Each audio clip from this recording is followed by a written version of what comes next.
इस वेले की वड्डी खबर तुहाडे नाल सांझी कर लगे हां। फिरोजपुर देहाती तो साबका विधायक सतकार कौर गहरी नूं विजिलेंस के वल्लों गिरफ्तार कर लिया गया है।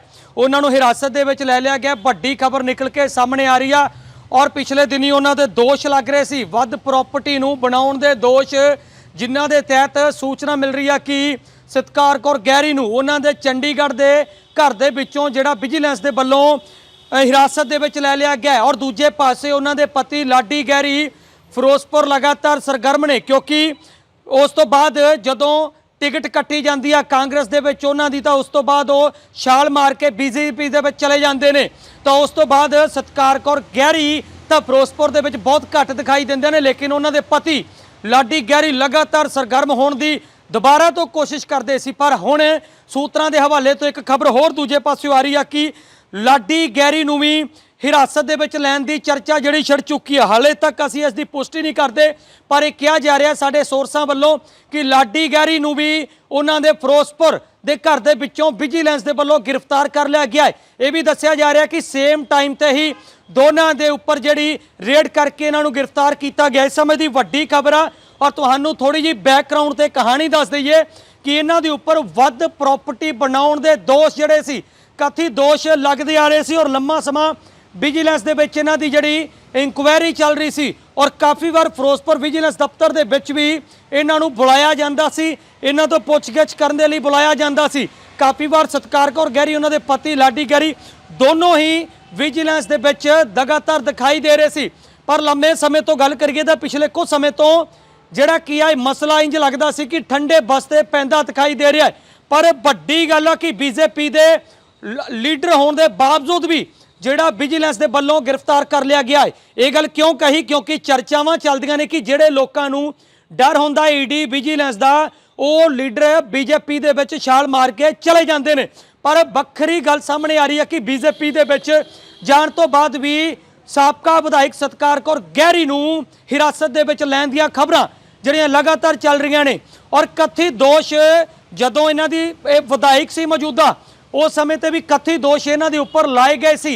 इन्हां दे वर्करां दे वल्लों इन्हां दे नाल रहिंदे व्यक्तियों के वल्लों भी जिहड़े एफीडेविट हाई कमांड नूं दिते गए सी कि करप्शन कर रहे हैं, ये विधायक लगातार करप्शन कर रहे हैं, ये विधायक के उपर कोई कार्रवाई की जाए। पर उस समय की गल करिए तां सरपंचियां बेचण दे भी वड्डे वड्डे इल्जाम लाडी गहरी मौजूदा साबका विधायक के उपर जिहड़े ने इल्जाम लगे सी कि इन्होंने सरपंचियां बेची ने हलका देहाती दे विच। ये भी इल्जाम लगे सी कि चेयरमैनियां तक बेचियां ने, रेता माइनिंग तक भी जड़ियां गल्लां सामने निकल के आउंदियां सी। कथित इल्जाम इस तरह के बहुत सारे इन्हां दे उपर लगातार लगते आ रहे सी।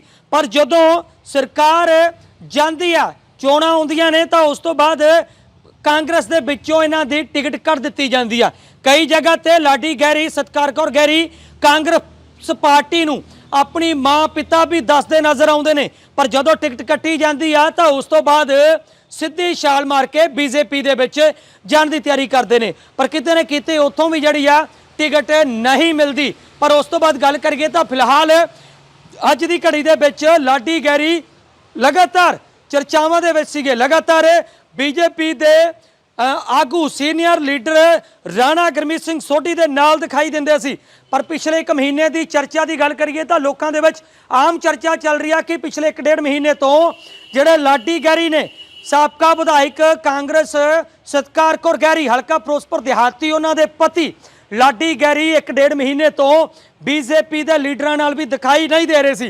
पहलां लगातार हरेक एक्टिविटी दे विच शामिल सी, लेकिन एक डेढ़ महीने तो नहीं दिखाई दे रहे सी।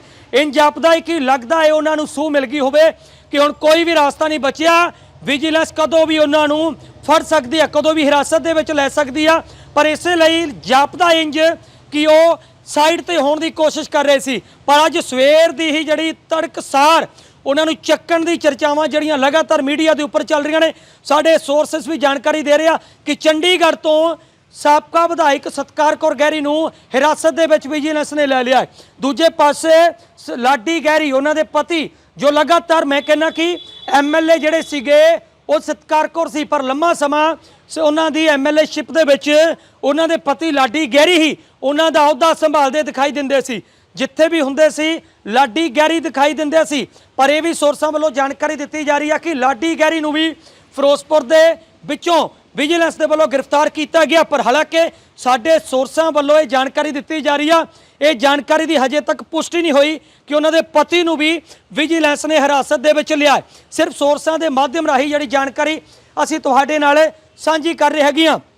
ਔਰ ਲਗਾਤਾਰ ਵਿਜੀਲੈਂਸ ਉਹਨਾਂ ਦੇ ਘਰਾਂ ਦੇ ਵਿੱਚ ਚੈਕਿੰਗ ਕਰ ਰਹੀ ਸੀ, ਲਗਾਤਾਰ ਉਹਨਾਂ ਨੂੰ ਬੁਲਾਇਆ ਜਾ ਰਿਹਾ ਸੀ, ਲਗਾਤਾਰ ਵਿਜੀਲੈਂਸ ਦੇ ਵੱਲੋਂ ਬੁਲਾਇਆ ਜਾ ਰਿਹਾ ਸੀ ਕਿ ਆਖਿਰਕਾਰ ਕਿੰਨੀ ਕੁ ਪ੍ਰਾਪਰਟੀ ਬਣਾਈ ਆ। ਔਰ ਲਾਡੀ ਗਹਿਰੀ ਲੋਕਾਂ ਦੇ ਵਿੱਚ ਵੀ ਇਹ ਗੱਲਾਂ ਕਰਦੇ ਨਜ਼ਰ ਆ ਰਹੇ ਸੀ ਕਿ ਜਦੋਂ ਜਿੱਤਣ ਤੋਂ ਪਹਿਲਾਂ ਪਿਛਲੇ ਇਲੈਕਸ਼ਨ ਦੇ ਵਿੱਚ ਵੀ ਉਹਨਾਂ ਨੇ ਸਭ ਕੁਝ ਵੇਚ ਵਟ ਕੇ ਇਲੈਕਸ਼ਨ ਦੇ ਉੱਪਰ ਲਾਇਆ ਸੀ। ਔਰ ਕਹਿੰਦੇ ਆ ਉਹਨਾਂ ਦੇ ਕੋਲੇ ਕੁਝ ਵੀ ਨਹੀਂ ਬਚਿਆ ਸੀ।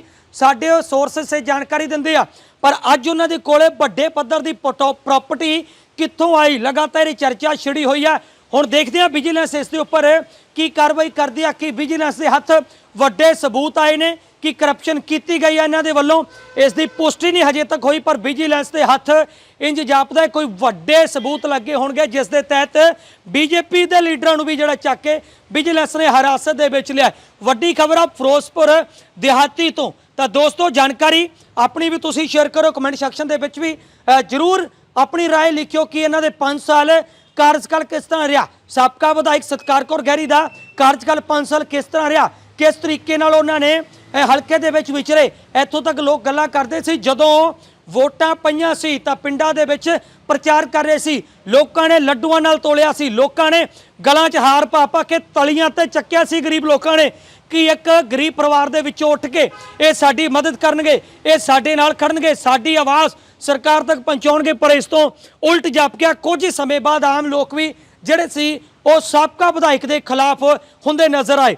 ਫਿਲਹਾਲ ਜਾਣਕਾਰੀ ਜਿਹੜੀ ਆ ਉਹ ਸਿਰਫ ਇਹ ਆ ਰਹੀ ਹੈ ਕਿ ਸਤਕਾਰ ਕੌਰ ਗਹਿਰੀ ਸਾਬਕਾ ਵਿਧਾਇਕ ਫਿਰੋਜ਼ਪੁਰ ਦਿਹਾਤੀ ਨੂੰ ਵਿਜੀਲੈਂਸ ਦੇ ਵੱਲੋਂ ਜਿਹੜਾ ਹਿਰਾਸਤ ਦੇ ਵਿੱਚ ਲਿਆ ਹੈ। ਔਰ ਦੂਜੇ ਪਾਸੇ ਜਿਹੜੀ ਗੱਲ ਲਗਾਤਾਰ ਸਾਡੇ ਸੋਰਸਾਂ ਦੁਆਰਾ ਦੱਸੀ ਜਾ ਰਹੀ ਹੈ ਕਿ ਉਹਨਾਂ ਦੇ ਪਤੀ ਨੂੰ ਵੀ ਫਿਰੋਜ਼ਪੁਰ ਦੇ ਵਿੱਚੋਂ ਵਿਜੀਲੈਂਸ ਦੇ ਵੱਲੋਂ ਫੜ ਲਿਆ ਗਿਆ। ਪਰ ਇਸ ਗੱਲ ਦੀ ਹਜੇ ਤੱਕ ਪੁਸ਼ਟੀ ਨਹੀਂ ਹੋ ਸਕਦੀ ਵਿਜੀਲੈਂਸ ਦੇ ਹੱਥ ਕੀ ਸਬੂਤ ਲੱਗੇ ਨੇ, ਕੀ ਕੁਝ ਲੱਗਿਆ ਹੈ, ਇਹ ਆਉਣ ਵਾਲੀ ਅਪਡੇਟ ਤੇ ਪਤਾ ਲੱਗੇਗਾ। ਫਿਲਹਾਲ ਦੀ ਘੜੀ ਸਿਰਫ ਇੰਨੀ ਅਪਡੇਟ ਆ ਕਿ ਵਿਜੀਲੈਂਸ ਦੇ ਵੱਲੋਂ ਹਿਰਾਸਤ ਦੇ ਵਿੱਚ ਸਤਕਾਰ ਕੌਰ ਗਹਿਰੀ ਨੂੰ ਲੈ ਲਿਆ ਗਿਆ ਹੈ।